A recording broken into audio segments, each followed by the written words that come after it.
皆さんこんにちは。日本将棋連盟棋士七段の村中修司です。今回はですね、将棋を指しました対局の解説編をお届けいたします。戦型がですね、私が居飛車穴熊に組みまして、相手の方も振り飛車穴熊ということでね、お互いにがっちりと組む戦型に進みました。相穴熊というのは持久戦に進むこともあるんですけども、今回は中盤で早い展開の将棋になったんで、そういったあたりを中心にね解説していきたいと思いますので、ぜひ最後までごゆっくりお楽しみください。はい、ではね、早速、対局の方、振り返っていきたいと思います。本局私の先手で、7六歩、3四歩、2六歩、4四歩で4八銀に、4二銀とで5六歩、4三銀、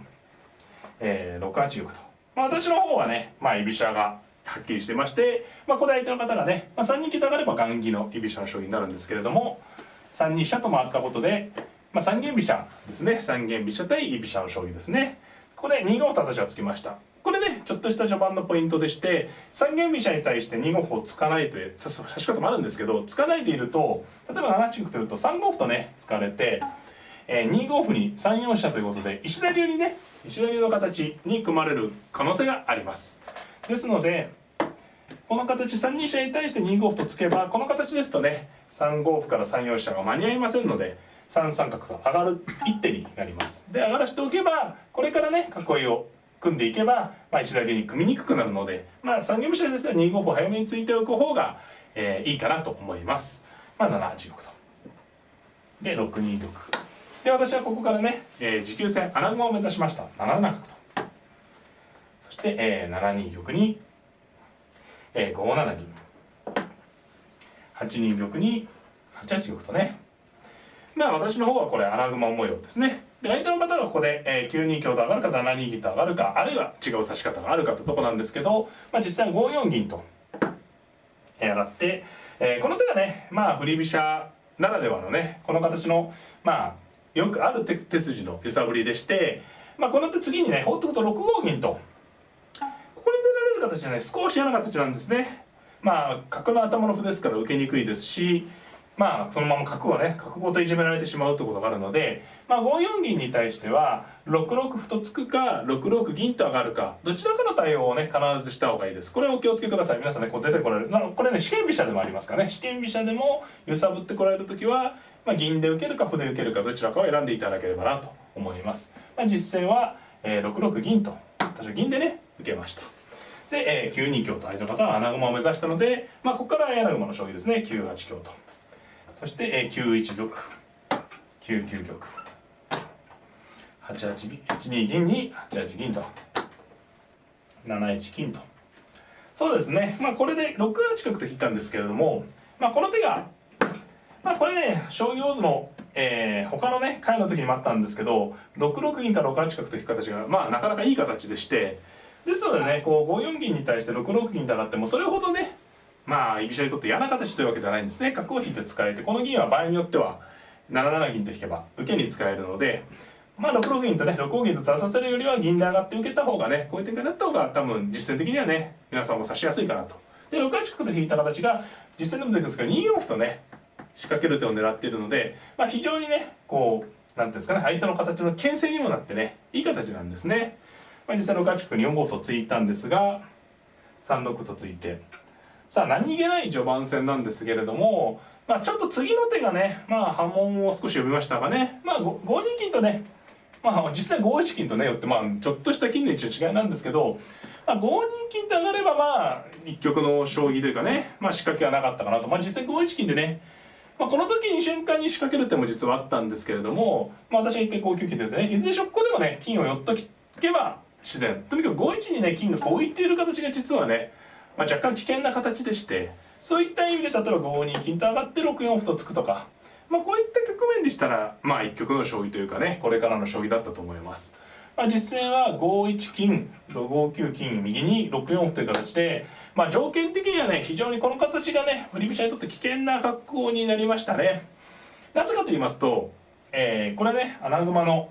囲い合いなんですが、居飛車の方だけ2四歩同歩同角という仕掛けのね権利があるんですね。逆に振り飛車側から何かこう居飛車側にね攻める手というのはないんですが、居飛車から2四歩と同角で仕掛けがある分振り飛車側の方がちょっと神経を使うと。実際このね金が5一浮いてることによってその仕掛けがねより強力になったということなんですね。まあご覧いただければ僕実際2四歩と行きまして、もちろんここで囲っておいてもまあ居飛車側としては不満がない将棋。ただチャンスと見て2四歩と仕掛けたということになります。同歩同角と、まあこの手だけならね部分的によくある手で、まあ同角でしたら同飛車でね居飛車大成功。2二飛車というのがまあこの場合のテクニックで、まあ受かることも多いんですが、この場合はね金が浮いてるんでちょっと危険なんですよね。まあ実際2五歩取ったんですけど3三角成という手もありました。で3三角成と取ってね2八飛車成となった時に後ろにね金が浮いてるんでこの金まで取られちゃうんですね、5一馬と。まあもちろんこれでいきなりまあ穴熊ですのでね詰むとかいうわけではないんですけれども、まあ、例えばこれ2九竜と取ってとかね、まあただこれもねまあ2九の桂で相手の守りの金を剥がせた計算ですから、例えばここでまあ6二金とかね打っていってこれも相当有力だったと思います。まあ実戦は2二飛車の時に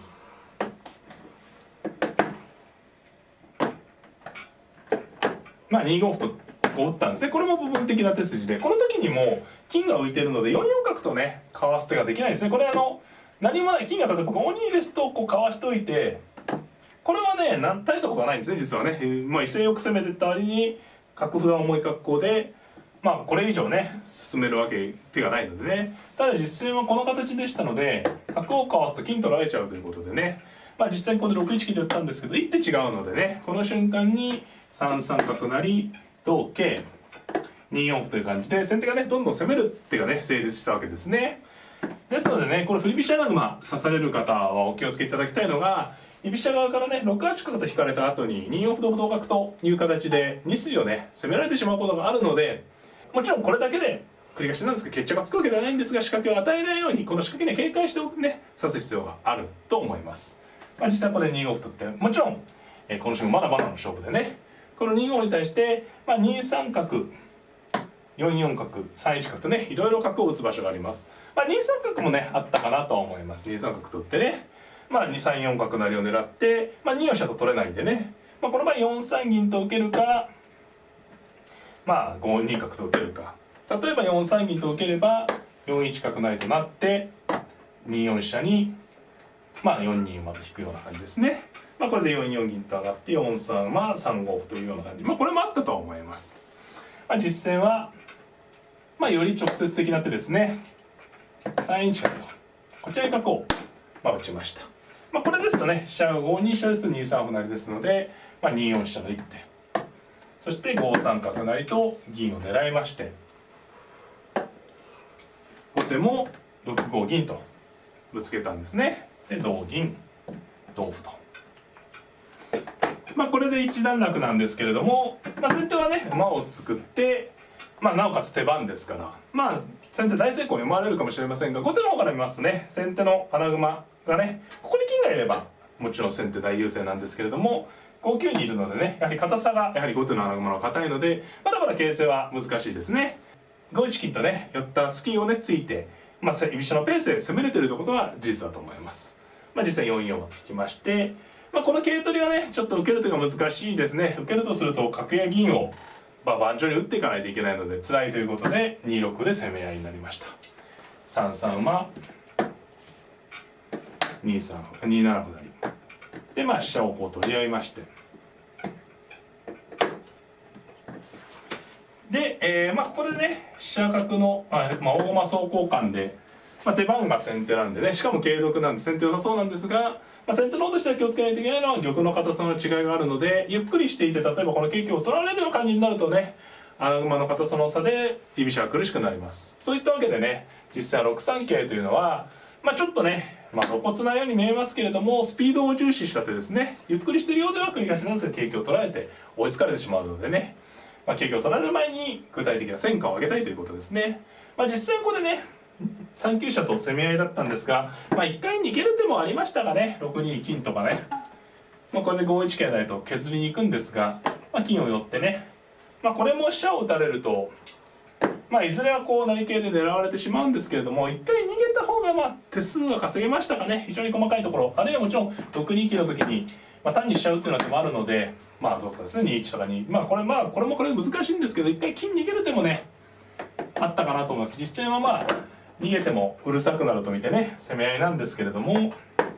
まあこれでいつも金が剥がせるようになったのはね先手としては大きいところでしたね。で、4一飛車と。まあこれ5二銀って手がちらつくんですけど、5二銀には金を取ってしまって飛車を取れば、まあ、金2枚取れますからね、これは大丈夫です。で6六と、ここから攻め合いですね。同歩に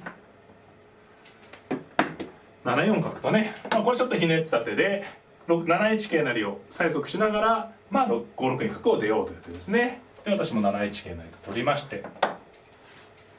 この時にね4一角なら6一成桂でよしです。なので同金と。